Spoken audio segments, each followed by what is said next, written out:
Ejercicio 25 de la guía respectiva y nos dice la redacción cuál de las siguientes aseveraciones es falsa. La alternativa A nos dice si todos los datos numéricos de una población son iguales, entonces la varianza de esta población es cero. Claro, efectivamente, si todos los datos son iguales, entonces el promedio va a ser el valor de alguno de los datos porque son todos iguales y la variación no existe, no hay variabilidad en la información. Entonces, ¿cierto? Todas esas diferencias de la fórmula serían cero. Cada dato, restándole el promedio, te va a dar cero. Si eso lo elevas al cuadrado, te va a dar cero. Y si haces la suma de todos los ceros que te van a dar, te va a quedar simplemente cero. Al partir por el número n, te va a quedar cero y luego la varianza, ¿cierto? Sería igual a cero. La alternativa B nos dice si dos poblaciones de datos numéricos tienen igual promedio, entonces sus varianzas son iguales. Ya, y esto sí que no tiene por qué ser cierto, ¿eh? Esto definitivamente la marcamos inmediatamente porque eso es completamente falso. Que dos poblaciones tengan igual promedio no habla, el promedio te hace referencia al valor representativo de esa población o de la muestra. Sin embargo, la variabilidad de ello no tiene nada que ver. Imagínense que el promedio de una población, vamos a hacerlo bien fácil, es simplemente 6. 6 es el promedio. Y los datos son 7, 6 y 5. Y en cambio, en la otra población, vamos a definir el promedio como 6, igual. Este sería el promedio 1, este sería el promedio 2. Y la otra población tiene datos 6, 6, 6. ¿Ven? Entonces, este promedio es 6, este promedio es 6. Ambos son poblaciones, ¿cierto?, con igual promedio. Y sin embargo, miren lo que pasa con la variación de los datos. Son completamente distintos. Acá, ¿cierto?, la varianza es igual que cero. Y en cambio aquí la varianza va a haber desviación. Si calculas rápidamente esta varianza, ¿cierto? Le restas 5 a todos los datos. Esto sería calcular la varianza de 2, 1, 0. De los datos 2, 1, 0. Y si sacas esta varianza, sacas el promedio de 3 partido por 3, sería un promedio ajustado, de 1.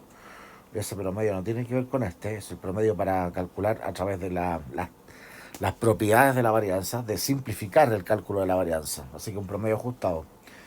Entonces a 2 le restamos 1, al cuadrado sería 1, a 1, a 1, 1, a 1 le restamos 1 sería 0, y a 0 le restamos 1 y sería 1 al cuadrado. Si yo sumo esto me da 2 y partido por 3 me da 0,6. 0,6.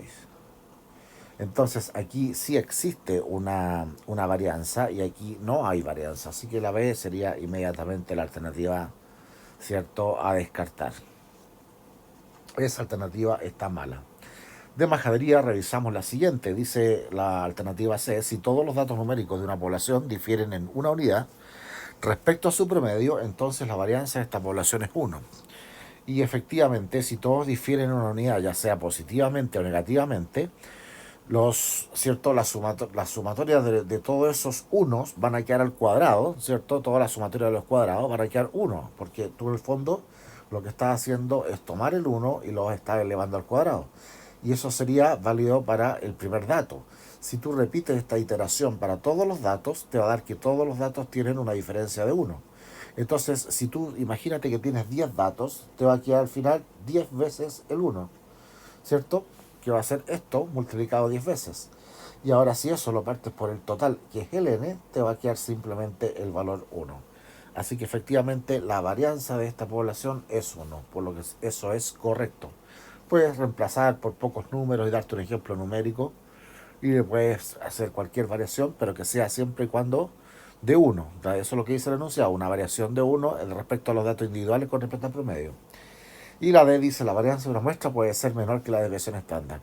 Generalmente es lo contrario, ¿eh? Generalmente, la gran mayoría de las veces, ¿cierto?, la varianza es un valor más grande. De hecho, el concepto de la desviación estándar surgió para minimizar la magnitud de la varianza. La varianza refleja la variabilidad de la población, pero es abultada porque van al cuadrado. Aunque se divide igual por el n, van al cuadrado y eso se magnifica mucho. Sobre todo si los datos se dispersan mucho, ¿ya? Se amplifica esa magnitud, te da un número brutalmente grande. Y con la desviación estándar se saca la raíz cuadrada y eso tiende a minimizar y tienes una idea de la variabilidad, pero no con un valor tan abultado. Entonces, de ahí viene el fundamento de la desviación estándar. Ahora, que la varianza sea, ¿cierto?, menor que la desviación estándar, estás buscando un número que al aplicarle la raíz cuadrada te dé un número mayor. ¿Y eso ocurre con qué? Con los decimales, ¿cierto?, que son entre el 0 y el 1, los decimales entre 0 y 1, ocurre eso. Imaginemos, para hacer el cálculo bien fácil, que el valor de la varianza es igual que 1 partido por 100. Esto es igual, ¿cierto?, como decimal representativo a 0, una centésima. Y ahora el valor de la desviación estándar sería simplemente, ¿cierto?, la raíz cuadrada de este valor que está arriba, es decir, de 1 partido por 100. Si aplican las propiedades de la raíz cuadrada de 1 es 1 y la raíz cuadrada de 100 es 10.